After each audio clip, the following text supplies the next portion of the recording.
Join Sean and Brad as they talk about sports and share a beer.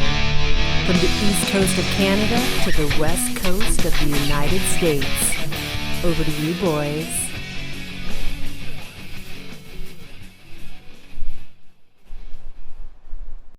Everybody, what's happening? What's good with you? Guys Beer Sports back in your ear once again.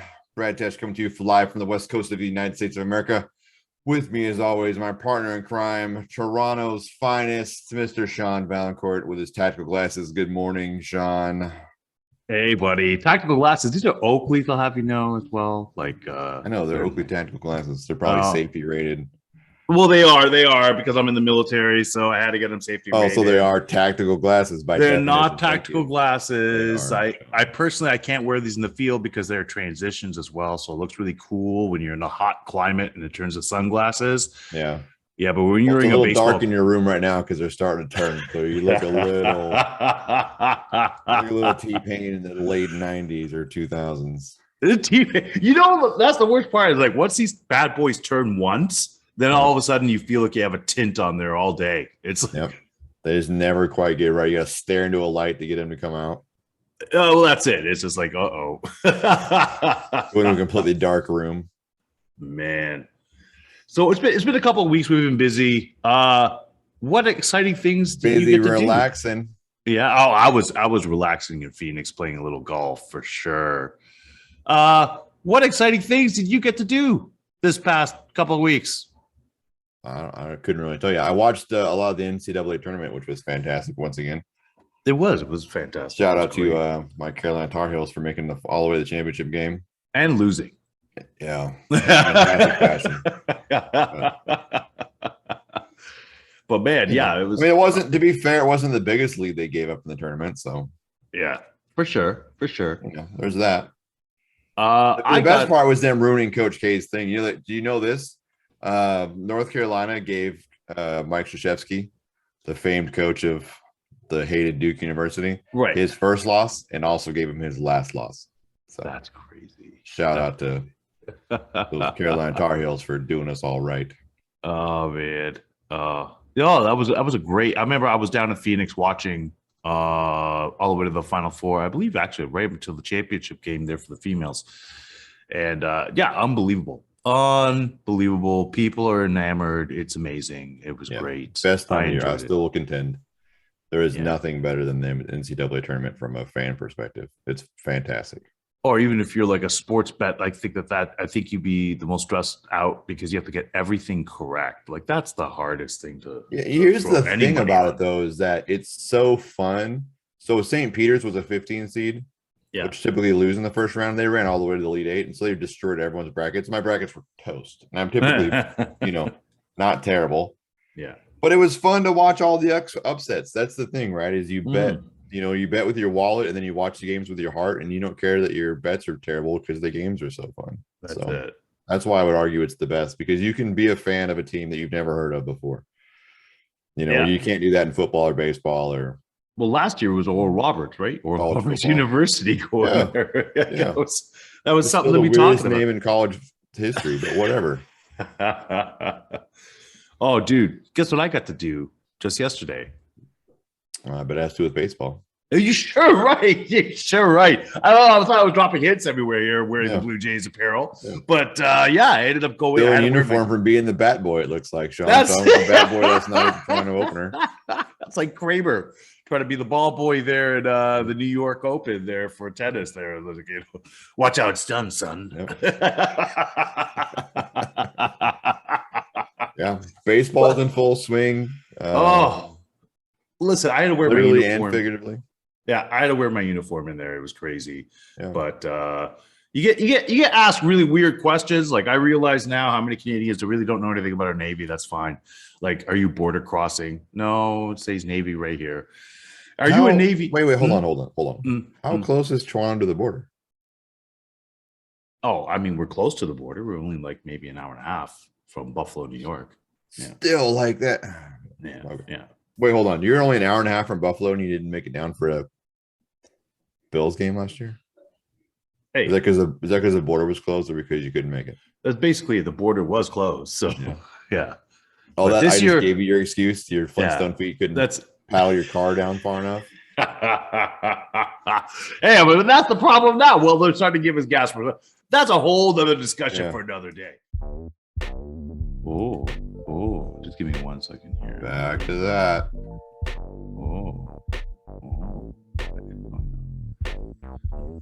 Sounds like you're picking out entrees.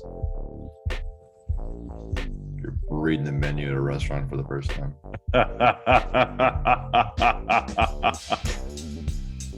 Let me just. Holy Jesus, stupid computer. Thank you. Keep that. What are you doing? What? It's stupid. It's so stupid, computer. I'm a grown man. I don't type like that. For all you long-time listeners, this is why Sean's known as a Luddite. Feel free to Google the term. Anyways, so when you get in your car and you put your feet through the floorboard, do you yell Joanna and get running and like roll down, or do you yell Wilma like a traditional Flintstone? Don't forget, he wasn't running the car at that point. He was knocking on the door trying to get in. Either way, I just need to know if you yell Joanna in the same way that Fred Flintstone yells Wilma. I hadn't thought about that till just right now. I used to until many years of correction. And so she doesn't like it. No, I've been corrected. So very, very diligently. She's like a good pruning tree. She pruned me very well.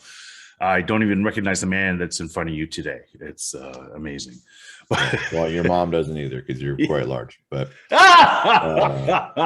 anyways, we'll leave that topic for a whole another day. You thought the glasses would throw us all off, but here we are back with it. But here we are. We're at the game. It was 4-0 in the first, bro, for the Texas Rangers. The hated Texas Rangers. Oh, just unbelievable. Can we agree on that? We hate the Texas Rangers? Absolutely. I think you hate them as much as we do. I mean, that playoff series we had against them. They're in your division. I've hated them for a long time. Yeah, but we played them twice in the playoffs, and They stole Alex Rodriguez from us how many years ago? I know. Booing them since then. Rogner Ador punched out Jose Batista there back in the day. Yeah. That's right. There's no love lost, so it's like, so here they are, they're up like 7 after 2. I'm like, oh my God, no, 7 after 3, and we can't get anything going. Then the bats come alive, baby. The bats come alive, baby. We don't need no pitching. We just need Romano in order to come in to close that sucker out, man. Oh, and that mustache is the best in baseball right now. Don't you even try to tell me otherwise. Well, it's early. It's early for that. Most of the guys start growing on spring training, so he might have had a jump start since he's been not shaving since he was 12. He's got the best. You can tell that guy clean shaves and has a handlebar the next day. He's that kind of guy. Yeah, that guy's a man. He just wields his mustache. Early. Yeah, that guy was a man early. Oh man, no, that was fantastic. I don't know if you've been looking. I don't know, like Seattle, the Kraken. You lost Giordano. He came over to our team. I feel sorry for you guys about that. Why? We got draft picks. You got draft picks. That's right. You can have draft picks. They're going to be very low draft picks. It's like, yeah, go ahead. Maybe. No, they are. I mean, we got 98 points. We're laughing. We're laughing right now. You'll be crying in the first round like you have been for the last 15 years. I don't know if you've been looking at the way it's shaping up right now, and I kind of wanted to bring Reed on one day. It's shaping up every year. It's shaping up. You guys look like the juggernauts, and then you're going to go and get blown out by the bottom seed. It's shaping up for Toronto, Boston, 4th round, like 4th time these teams facing off in the first round. That's what it's shaping up to be right now. How many times has Boston won? No, that's the thing. They've won all 3. This is the monkey off the back. My point. I don't we know have to get the monkey off the back, and that's the thing. This is the point I want to talk about today. Is the Bruin a monkey? Oh, he's a bear, but so you can take the bear off your back. That's it. Yeah. Okay. So that was the thing I really want to talk about. Austin Matthews, dude. Let's talk about Austin Matthews today. With the worst hairline in sports. I'll agree with you on that, but everything else. I thought it was LeBron James, and it is not. No, Austin's pretty young for that hairline. It is, yeah. Then Lakers eliminated in the NBA. How way that's shaping up. That's unbelievable. Unbelievable. We already touched on opening day. Yeah. So let's just get into this. We didn't touch on how, if you could have had some starting pitcher, because the opening day Mariners is your former ace, Robbie Ray, who went 7 innings strong, giving up. I was trying to get over that. I was trying to get away from that. I didn't want to hear this. He looks like a stud. Oh, dude, he is a stud. He is a stud. He is. That hurt. The fact that he wanted to go to the Mariners, and it's like, but I understood why. He's going to be their ace. It's like, that's your guy's ace. The guy is unbelievable. He's 100%. The Mariners have a real starting rotation now with the addition of Robbie Ray. That's exactly it. We either signed or added 4 All-Stars to the mix. Man, I don't know. The Mariners, I don't want to talk about it because I don't want to jinx it. It's kind of like when, you're hunting and the deer comes in target. Like, you just need to be. But the playoffs look like they're in the field. Mariners were 90 wins. We were 91 wins. Mm-hmm. And everybody else, and the World Series champions. Oh, that's right. 88. Yeah. So right. We were talking about that. How you said we weren't going to catch you, and I said, no, we're going to sweep you. You did. You did. I have it marked on the calendar when Seattle's coming here, baby. So when is that? When does that happen? I think it's in May when they're coming here, and then reciprocal in June. Yeah. So they don't come. They come here in June and not any other time. Actually, I think it's July. Sorry, brother. Yeah. It's only that. That's it. We only face just the one back and forth. One and done, back and forth. That's it. Yeah. Make sure. That. Unless you're magically here for that, I'm not going to that series. It's the worst. Between the Yankees and the Blue Jays, those are the worst fans in Seattle. We travel well. Dude. Well, you only have one team. Like, they don't travel well. Like, there's no Toronto residents in Seattle when they play here. They're all from Victoria and Vancouver, and they've migrated down across the border to come watch the only Canadian baseball team, which good for them. Like, it's cheaper for them to come to America to watch their team. It's crazy, dude. Like, noodle on that for a minute. Oh, man. All right. So let's get into Austin Matthews, my friend. Let's get into this guy. Can we just say, can we talk about him? Because that feels a bit weird to say to get into him. Let's talk about it. All right. It does. I didn't realize how weird it does sound. Yeah. Absolutely. Man, this guy, what a talent. He's probably going to be the Hart Trophy because he's like running away. How much time is left in the season, Sean? It's 10 games left. Oh, that's it? Yeah. Okay, we can talk about this then. That's fine. Yeah. 10 games left. Austin Matthews scored 50 goals in 49 games. Okay. 50 goals in 49 games. Pretty good. Austin Matthews now is the all-time Leafs best goal scorer for a single season with 55. Actually, he's at 56 now, but he broke it with 55. He's at 56 goals. He broke that. He is now the all-time leader for an American-born player, 56 goals in a single season. And 10 games left. He did this in 66 games, 97 points. 66 games. He missed games. So altogether, he could have 76. He'll miss 6 games and still probably finish off with 65 goals and nearly 50 assists, 112 to 115 points this season. What a dude. And so then what's considered a point scoring? Like, what's a stellar season? Like, if you crack 100, have you done really well? Oh, you crack 100, that's amazing. To me, if you're getting 82, you had a really good season. Like, okay. Because that's a point a game. Like, that's a very stellar season. So it's gonna be the first time in franchise history that we're gonna have 2 guys over 100 points, because Mitch Marner is knocking on the door of that as well.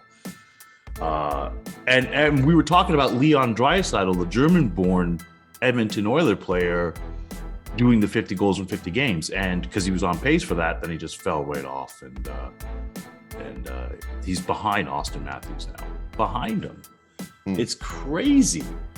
Yeah, we've had our goaltending problems, but the thing is that you just see this character, this player becoming a better character player. His defensive play without the puck has gone up exponentially, and of course his offensive awareness, unbelievable. I can't believe we have a talent like this on our team. And for him to be like, I was in Phoenix and people were talking about him in Phoenix because they understand that this is where he's from. It's something else, you know. He's from what? Did I say something funny? What did I just say? It's like said they understand that's where he's from. Like yeah. Well, because it's like, they have the Arizona Coyotes. It's like, who goes there? All these transplants. What do you think the average draw and ticket price is in Arizona for hockey? Is it 500 people a night and it's $12 to get in or something? Yeah, it was like $15 to get in, and they're going down to for the next couple of seasons to out in Tempe, the 5,000. It holds 5,000. So they have the new arena built. It's like, oh my! They're building a new arena. Who's paying for that? Who's paying for a new arena? Is it private money? Yeah, I think so. I think it's Tempe or somebody like that. The city of Tempe is paying for that? Yeah, I think so. It's crazy. Man, you need to get on boat, Tempe. That's crazy that your city council is going to sign up on that garbage. Like, here I am, and I'm there going, like, is there anybody that's a Phoenix fan or Arizona Coyotes fan? Like, not really. We go to the game to see our team. You know what I mean? These transplants just want to see their team. So, you know, if you're a New York Rangers fan, which New York Rangers are having a fantastic season, by the way. Their goaltender Shesterkin is just lights out. Same percentage. Shesterkin. So he's lights out, man, and he's half the reason. Can you imagine you had Henrik Lundqvist, and then you replace it as this guy Shesterkin, who is just. Can I ask you a serious question? Yeah. Do you think that an NHL play-by-play guy has the hardest job in sports? He absolutely does. Absolutely. Next to the UFC guy. Because some of those names. I think, yeah. The UFC guy, though, you're just calling one weird name or two weird names a card, right? You can practice it a little bit, but yeah. Man, you've got a roster full of rotation of just consonants coming in all the time. Where's we buy a vowel? Yeah. Where's the vowels? Did we lose those in the World War, like when Germany and Roman and all those folks were like taking over the world? Did they like steal all the vowels from the countries they had dominated? Was that part of it? Golly. Oh man.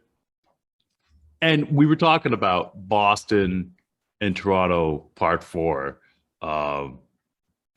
Like Tampa has fallen off the scene so badly that I think you knew that was coming. You can only be good for so long, right? I mean, were they 5 years now of being contenders? Yeah, basically 5 years straight of being. That's got to be winning it back to back. Seems to be the rotation, right? For most of these franchises, is you get a good 5-year run and then you take a step back to reload or rebuild or wherever you are. I wouldn't. I mean, as long as they make the playoffs, that's really what it comes down to for them. It's what makes for anybody. Let's talk about playoffs in general, right? I mean, that's just the thing. It's, man, if you're getting hot going in and you can make the playoffs, and that's something we can talk about in a minute, is that how the NBA's moved to this play-in tournament. I love it. And I'll tell you why when we talk about it, but it's talking about when teams are getting hot and going. Yeah. So let's finish up this hockey talk and jump into some NBA, because there's a real corresponding point here to make about playoff teams and how, backing into the playoffs is not how you want to go. So absolutely. I mean, right now you have a look at this, like Carolina and Florida are just running away with the East, and it's Colorado all day in the West with Calgary. But I mean, this is going to be a great playoff series. I really am looking forward to it, just seeing some of these names that are coming in that are going to be playing. What team are you picking to root for when Montreal goes out in the first round? Montreal's already done, dude. They're I'm sorry. I meant Toronto. Sorry. I get those. Oh. What team will I be rooting for then? Oh man. Then Boston. I'm not rooting for any team. I'm just watching. We know you, Sean. You're rooting for Boston. You're gonna buy a Bruins. Never, ever will. Like, I'm sorry. That That is one thing I cannot do. I cannot root for Boston. You've said publicly on this show that you would root for the team that knocked your team out of the playoffs so that your team would lose to the eventual champions. Then after that, it's the next Canadian team. That's automatic Canadian team. Only because it's hockey. Because it's hockey rules. Okay, so it's hockey rules. Got it. Yeah, basketball different, baseball different, but hockey rules, no. It's going to be a Canadian team. So, but the Leafs are going to get by. We're gonna take it to Boston this year. I really think we got the mental capacity now. The only thing I get nervous about is our goaltending, but we added Giordano, Muzzin's back. Giordano's been a gem. On the team. Yeah. What's that? What's that? He was a stud while he was here. Oh yeah, he's a gem. It was the only sweater I considered buying, and I'm glad I didn't because I'd be upset. You have to switch it over to a Leaf sweater. No, I'm not that. That's not me. That would be awesome. I would have loved that. You have it like one of those half ones, the Seattle Kraken and Toronto Maple Leafs. I fully believe that you would buy one of those. All right, let's get into the NBA here because, I could talk about hockey all day. I'm really proud of what Austin Matthews is doing, but we're not even in the playoffs yet. 10 games away, but we got an MVP. I mean, think about this: Connor McDavid has 108 points, and he's not the front runner for the Hart Memorial Trophy. This is unbelievable. This is unbelievable. As we shift, let's talk about the MVP just quickly as we shift into the NBA basketball. It's a good segue. Nikola Jokic. I call him the Joker because I can't say his name. I would make a terrible play-by-play. Jokic. Yep, Jokic. You realize that he's the first player in NBA history to have 2,000 points, 1,000 rebounds, and 500 assists in a season. That is crazy. The first one ever. That is crazy. Is he number one in MVP voting right now? He won it last year, and he's having a better year this year. I don't know how he's not. Everyone's saying, whoever else, but for me, it's got to stay the Joker. I thought that Steph might be in the running for this year. It was still, Marcus Smart dove on his ankle and took him out for the year. That's terrible. That's terrible.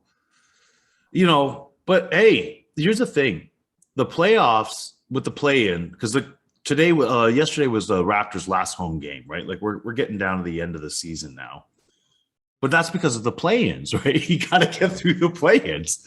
Yeah. And dude, I mean, if you're 10th, you got a chance. And the very fact that the Lakers are gone, who's Stephen A. Smith going to talk about now? The Cowboys. Who's he going to talk about now? He'll still bring it the Lakers all the way through because that's just how he is. He's a thigh rider. That's unbelievable. They're gone. Yeah, I hear you. I mean, you have a look at that team. You would think you got Russell Westbrook, Anthony Davis, and LeBron James. I'm sorry. You know who doesn't make the playoffs annually? Who's that? Russell Westbrook. What? You got a point there, buddy. You got a point there. Even when he was making the playoffs, it was early exits all the time with OKC. Yeah, and you always had another superstar. You had Paul George or whatever. Yeah. He's a fantastic individual basketball player. I told you about that trade that they wanted to make with us, OKC with the Raptors for Pascal Siakam, which I'm glad we never gave up. I've rode Pascal Siakam so hard, and all of a sudden he's emerging now this season. I think it's because of Scotty Barnes being there. Because you have another weapon. You know what I mean? It was just him. If he's just a man by himself. Yeah. He's Scottie Pippen. I told you that, remember? Yeah. You're absolutely right. Like Scotty Barnes takes off a lot of that pressure for Pascal Siakam. And then Van Vliet and everybody else that's like great supporting cast around them. The Raptors, like Gary Trent Jr., unbelievable. The Raptors are in 5th. We're ahead. Remember how upset you were when Norman Powell got traded and I told you weren't going to be? Yeah, you're absolutely correct. Because I feel like I'm patting myself on the back a lot this episode. I need to stop. I feel gross. Let me pat you on the back there. Start being right more often, Sean. Jeez. Dude, I am I'm in amazement right now. I mean, here's my thing though. I don't want to face the Celtics. Oh, who does? at all in the first round. But it looks like we disagree that East is so much better than the West. They are. This is the first time ever in both hockey and in basketball, the East crushes the West. You know. And you know what's funny though is that the champion's going to come out of the West. It probably will. I think the Suns are, and the Grizzlies, dude. The Grizzlies. The Grizzlies haven't had Ja Morant in 3 weeks, right? They're hoping to get him back before the end of the regular season happens, and they're still locked in the second place. Yeah. It's crazy. The Miami Heat clinched the 1 seed. Boston's coming on strong. Philadelphia's doing their thing. You know, the play-in in the East is crazy. We'll have a look at that. So you got the Nets, the Cavs, the Hawks, and the Hornets in the East. Yeah. As it stands right now, the Knicks, I don't think they have enough time to make that. They're not going to make that. No, they're already done. They're done. They're not going to make that ground up. That's the thing about it going into the weekend.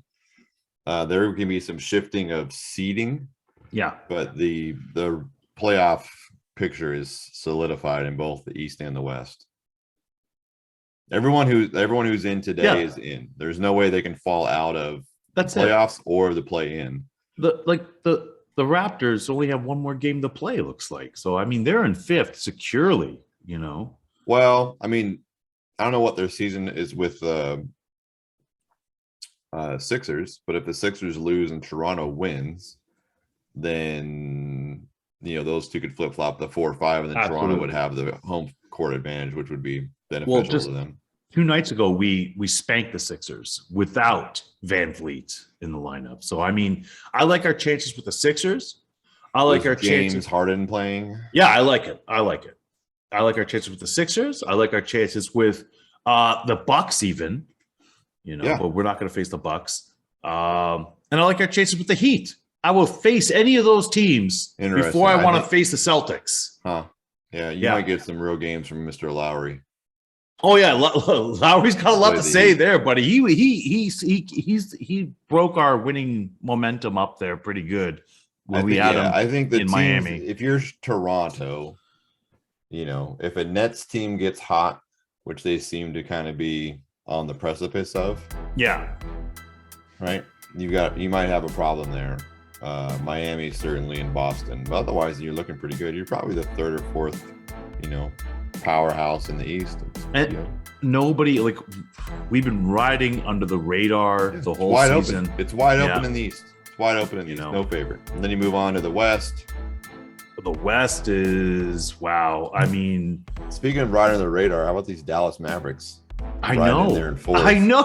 Like, what a quiet. But the thing is that are they really under the wide radar when you have Doncic?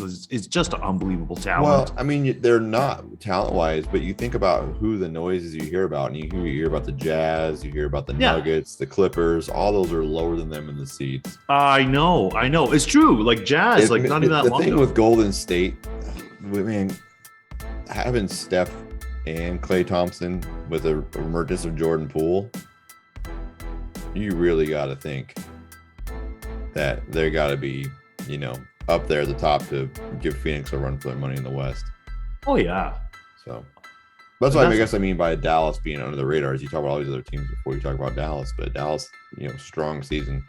Yeah. So like Dallas is, like you said, very strong season, and it looks like it's going to be them and the Mavs and the Jazz lining up there first.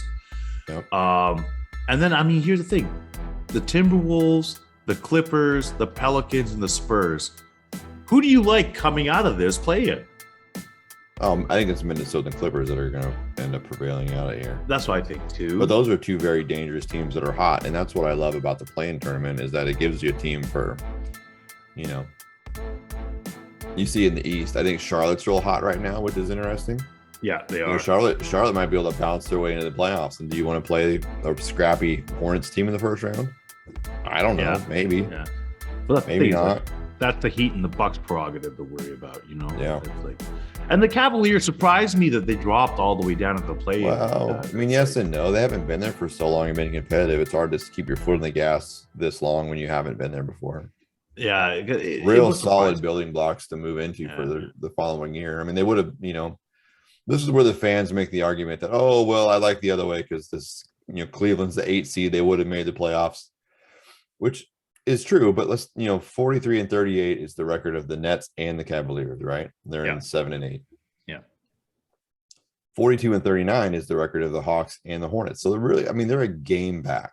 And that's what you want to have. You don't want to have the 9 and 10 seed just be a game out of 7 and 8. Let's have this plan. I like the play-in. Here's the thing. You're not looking at teams below 500 that are doing the play-in here, except for in the West, right? It's like except for the West, it's But in the East, there's not one team that's below 500 that are going to be in this. To me, it's like it makes a great argument that if you're that good, let's do this. Because you know what? I wish sometimes in hockey, like last year in baseball, now they changed the rules this year coming up. Because a team that has 91 victories or even 90 should not just all of a sudden not make the postseason. That's a long 162 games. Have a play-in. This is a good idea. Who's complaining? Yeah, I think it get tweaked a little bit. I personally hate to see the play-in in the West this year, but I love it in the East. I know, yeah. But don't forget, that's what the West is all about. Your Seahawks were like that, coming in with 7-9, and then they go and they upset somebody, and then they go on to the next round. That's what the West is all about. I don't know why you want to bring that up.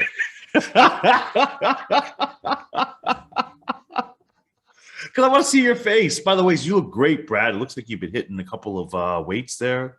Yeah, look at this guy. He's been busy at it there. Starting to feel healthy for the first time. Probably realizing I haven't been healthy in probably 10 years. So that's crazy, dude. Stand by. You eating a few vegetables? Yeah, not as many as you are, but yeah. Unfortunately, I hit a little bit too much barley in the past couple of weeks, so I got to lay off. That'll happen. Yeah. By vegetables, you mean potatoes. But by potatoes, you mean vodka. Yes. Yes. Yeah, I am right now. Like, you're right. The West is garbage, but the thing is that Clippers and the Wolves. The plane is garbage in the West. The top 6 seeds. Really. No, they're really dominant, right? Yeah, like Phoenix. Look at that. Phoenix is so dominant. Denver's. You're talking about Minnesota even being a 7 seed at 46-35. They could be the, contending for the 5th seed in the East. Hero was at the Aldi's in Phoenix, and I'm wearing my Raptors. Aldi's in Phoenix? Yeah. I'm wearing my Raptors gear, and this older guy with his son stuff, he comes up, he goes, "Your basketball team is really good." Like that, right? And I'm like, "Thanks, man. Your team is awesome." Like that, right? I go there, number one in the whole thing. He goes, "Yeah, we're having a good year. Last year was a good year too." Like, yeah, it was. After 10 years of not having good years, they're finally having good years. Right? Yeah. Like there's a buzz in Phoenix right now for their basketball team. They're to be fair, there's always a buzz in Phoenix, but there's a lot of noise about their team too. Yeah. There's always a buzz in Phoenix. See what I did there? Yeah, I liked it. Moving on. Any NFL things that have piqued your interest since we've last talked, John? So there's one thing I did want to talk about there quickly. So a couple of friends of my wife, I've become friends with. These guys, they are Cleveland Guardians fans. They won't call themselves Guardians fans. They still want to call themselves Indians fans, but they said they're moving towards it, to taking it on. They said it was just hard for them. They're Guardians fans. It would be terrible if your team that you've rooted for your entire life changed their name. That's it. Like while we're in our 40s. Exactly. Right. It's just hard.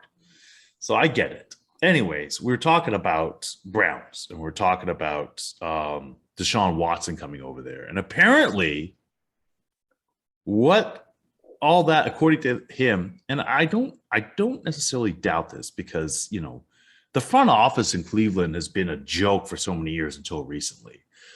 But they were trying to put a fire under Baker Mayfield to get him to be more competitive. And the opposite has happened. Like, they were trying to get something going by trying to get Deshaun over here, right? And it's just like, all right, let's see what's going to happen. And now Baker's folded completely. He wants off the team, everything like that. Because he's saying, and this is the thing, this is just local fans of the area just saying, we really don't want the shot, you know? And I'm like, but you got him. It's like, I mean, they you got him. The largest guaranteed contract in the history of football. Yeah. So they didn't just bring him in for competition. That's exactly what I'm thinking, you know? And these are locals. Baker Mayfield is a wildly competitive dude. He is. I think there's more to that story. I don't think that he's not competitive. We can argue about if he's good or not. Right. I think he was a fantastic college quarterback. Yeah. But let's face it, Josh Allen right now is winning that from that draft class altogether. He's destroying that. You know, it was a weak draft class. Of course he's winning. Whatever, buddy. Whatever. Wow. You know, whatever. Listen. Josh Allen is doing amazing things in Buffalo. Buffalo is going to be a great team this season. The Seahawks, I mean, I don't know, man. Hold on. We're just going to breeze past. They just signed Stephon Diggs, who's one of the best receivers to an extension. Is going to keep in Buffalo the rest of his career. That's perfect. Makes him a wealthy man. And you're just wealthy man. And he's a right over one receiver. Of your own people. No. I'm just saying the Buffalo's healthy for many, many seasons to come. It's good to see because we've missed the playoffs so drastically. You know what I mean? It's just good to see. It's nice to be in the area where you feel like, yeah, we're going to make these postseasons. Don't worry about it. How many Leafs postseasons in a row have you made? This guy had to go there, right? Wow. Yeah. Wow. 1, 2, 3. 1, 2, 3, 4. This would be 6. It's a pretty good run. Pretty good run of first round exits. Shut up. If you put that out there again this time too, man, I think I'm going to lose my crap. You know, congratulations, Toronto Maple Leafs, to your guaranteed first round exit. It's like... our friend Jim Taddy said that it won't happen, so you have that to stand on. Believe in Jim. Listen, I wasn't believing it much there for a little bit because it was so ugly looking there in January, February. Yeah, you had the mid-season blues. January, February was looking horrible, buddy. Anyway, back to this Deshaun Watson thing. The whole thing stinks. Outside of his extracurricular activities, just the way the contract is structured is gross. Like, there's just a lot of really. I don't like a player being under con. I think you know what I hate is I hate the no trade clause. I think that's really gross. I understand weird. Why they put it in. I mean, I get it, right? If you're a high performing player, you don't want the team to go south and them to ship you to Cleveland. What's his name again? I always forget his name. I make a case of him all the time. He was a linebacker for the Patriots. His name is Jamie Collins. Collins Sr. Yeah. Remember? Talented, Pro Bowl guy, wanted some more money. Belichick said, "Oh, you want some more money? Go play in Cleveland." Like, it's, and they came back to New England a couple years later, which is wild in its own sense. But I understand the trade clause in protecting the player. I understand that. Where it gets gross is in cases like Deshaun Watson, where you interview other teams publicly like you're a free agent, and you're not. It's just gross. Yeah. It takes all the leverage away from the teams. Think about the fallout they're having now and all these other, like in Atlanta, where they end up trading Matt Ryan to the Colts, but he knew that they were going to shop him, but we had to wait 10 days. Like, you're protecting one player by damaging others. And I don't think that's. It's odd. Like, the NFL, I think, to me, is the most oddest as far as it comes to, like, because the skilled positions are so skilled, right? Yeah. You don't have different lines coming out. Like, you might have a different player coming in for a scheme as far as tight end or whatever, right? But your quarterback is your quarterback through that whole entire point, right? And it's just like it's an interesting dynamic. So you're right. Like, let's just say you had a high draft pick, but now you bring in somebody else who he's a stud. All of a sudden, this guy is mentally and that's the thing. The mental toughness of a skilled position player that you're in well, competition. I guess that's what I'm saying. You're protecting the guy on the way out, but not the guy on the way in. Because look at what happened with Baker, where he was like, as soon as it was announced they were negotiating with Deshaun Watson, he was like, I want out. Yeah. And you're not going to tell me that doesn't mess with your head. Like, of course it does. You're going to be there. You're going to be affected. You're not going to be the same person because you lost a position that you thought you had for at least 7 years, right? You would think that. It's like, I've got this for 7 years. No. And I've never seen, like, as far as with the NFL, that seems to be the biggest buster boom as far as draft picks are concerned. It's biggest buster boom I've ever seen in a sport,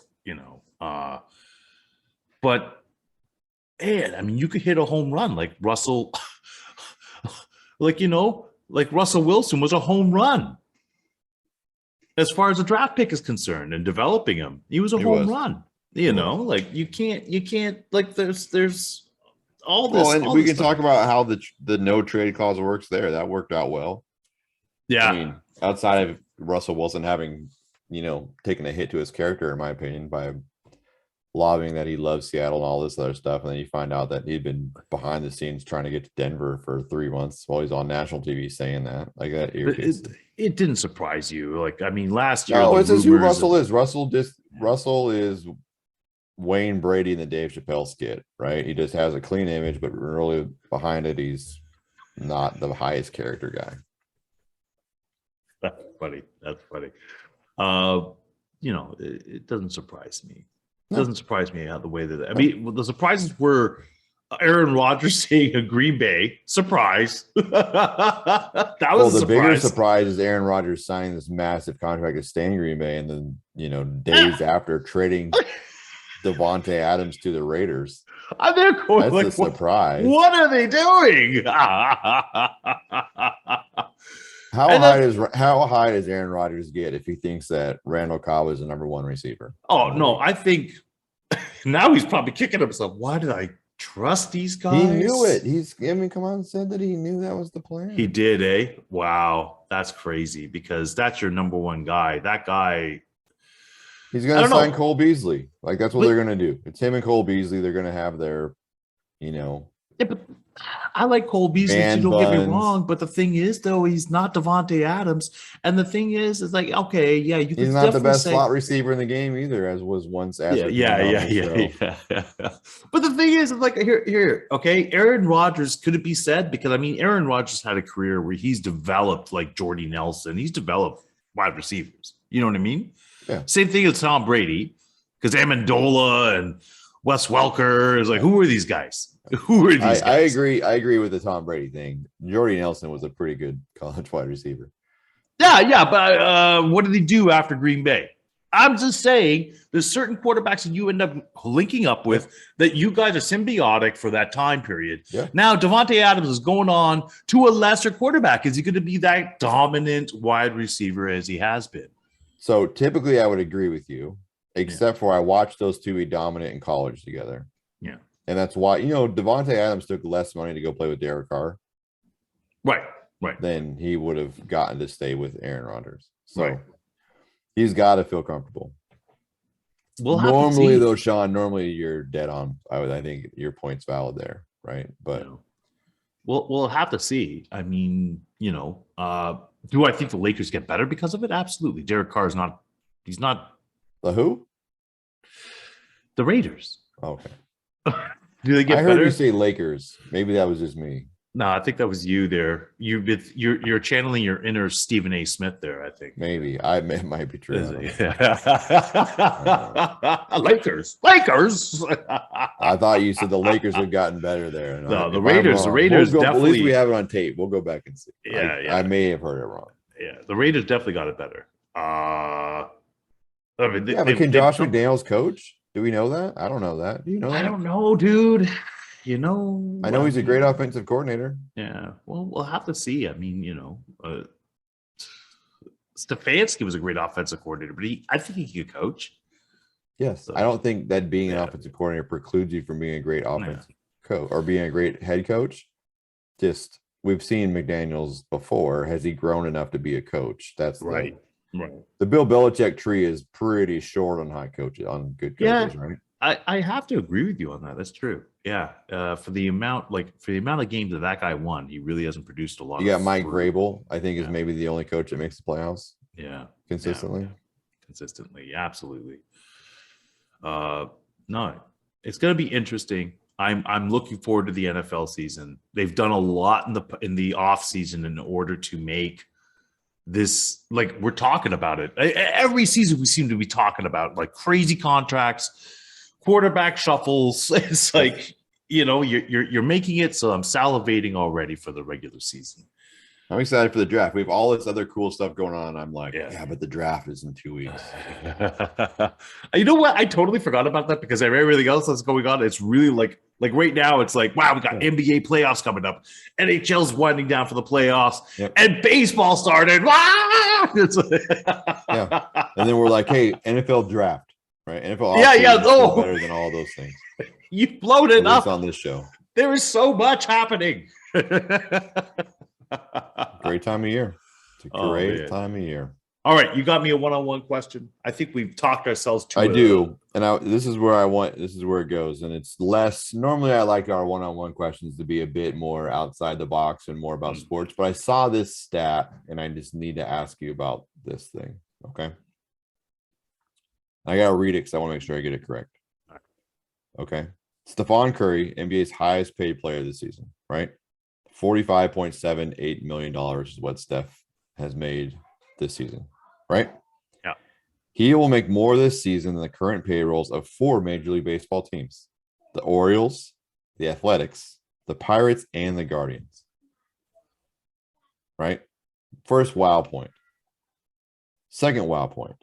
There's 38 NBA players who will earn more this year than the Orioles and the Pirates' whole 26-man payrolls.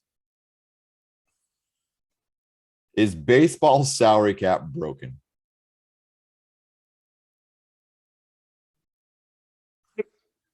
Is it broken? These are small market teams. It's like, should they increase the floor? Why? Can they afford it? Can these teams afford it? Well, if they can't, then they should get new ownership that can. But you're talking about there's some ancient teams there, like Baltimore and Cleveland. Yeah, it's 4 really old teams that have solid fan bases, and those fan bases are getting jobbed. Yeah, but they're playing Moneyball. Cheap owners. Moneyball. Are they? Oakland's a Moneyball team. Baltimore, come on. Baltimore's been in the basement forever. The Orioles, the Athletics, the Pirates, and the Indians. Who's going to compete for a playoff spot this year? The Guardians.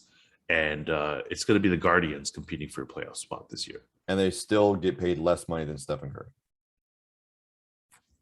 That's crazy. Because the thing is that you hear about crazy Major League Baseball contracts, okay? But the fact is that in the NBA, I mean, 38 players, Sean. 38 players make more money than 2 separate baseball franchises. But don't forget that the NBA and the NFL, to me, I think they rule, because, and I don't know, like with the NBA, with that deal with China, who knows how much money they're making with that? NBA is making money hand over fist. They can afford to pay their players that. And the whole reason why they could do that is because people watch. Now, baseball could have had a black eye going into it this year with the whole entire player strike. And I'd argue they do have a black eye going into it this year. Absolutely. I mean, the very fact that you're sitting there and you're still looking at an asterisk on, Mickey Mantle? Is it Mickey Mantle that broke the Bambino's record? Mm-hmm. And there's still an asterisk on that guy because it's like, oh, he got to play more games than the Baber. And it's like, we're so far down from that. But no asterisk for the guy who may or may not have used performance steroids. Exactly. It's like, like baseball is so hypocritical about certain things that it's just like, come on, man. Put Pete Rose in the Hall of Fame. Get it done with. Stop this crap. It's just like, did he hit it or did not hit it? I don't care he had steroids or not. It was a different time period. That was a time period of baseball at that point. They extended the games. Stop putting these stupid asterisks on stupid things. Pay your players. Give us a freaking product that we could all be happy about. which I'm sorry. I mean, I'm happy about my Blue Jays coming out there. But give us, as far as Major League Baseball is concerned overall, right? I don't want to keep seeing the Yankees and the Red Sox every year. Or in the Dodgers. Let's see some other teams. Darn it. So fix the salary cap. Short answer. I like it. Yes. All right. That's quite a journey, Sean. Thank you for that. Yes. All right. I got one for you. Okay. I've been thinking about this long and hard.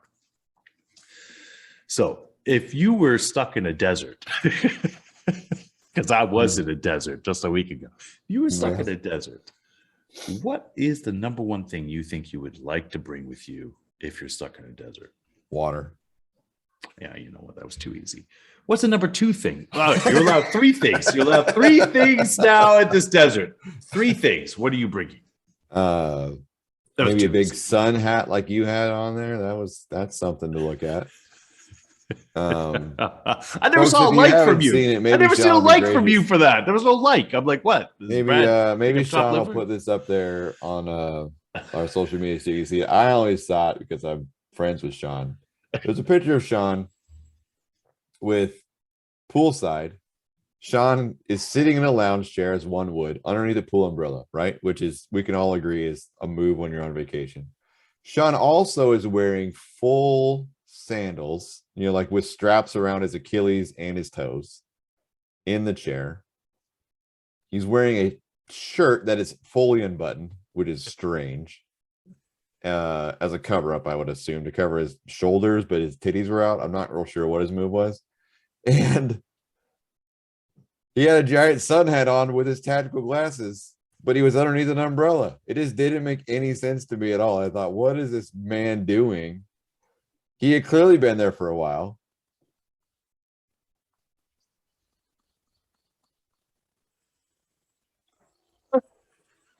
I can't even respond. All right, what's the other two things? Big sun hat, water. Water? Yeah. A big sun hat. Let's see. The third one would probably be. How long? I mean, I'm just going to be there for indefinite time, like 1 week. Yeah. Survivor Man styles. Yeah. Yeah, and maybe some granola. Let's do granola. Yeah, I brought my pussy on board here. Yeah, anyways, grabbing it right. Just look at him; he's very happy. Okay, yeah. Mr. Tiggs, get down there. All right, Mr. Tiggs. What a name! What a name for a cat. I think this brings us to a wonderful close there this week. As always, friends, thanks for your support. We appreciate you. We know you have other options and you're here. So thanks for that. Sean, until next time, be good or be good at it. Right. Oh. You've listened to the podcast, but now it's time to visit us in our virtual sports bar. Get all of our info at guysbeersports.com, where you can find all the ways to connect with us. Watch for live conversations with Brad and Sean that happen throughout the week, and join in with your favorite local beer. You can share your thoughts in the conversation comments with your own uploaded videos, or even join us as a guest live commentator. The GBS Virtual Sports Bar is open for business. Come on in, boys and girls.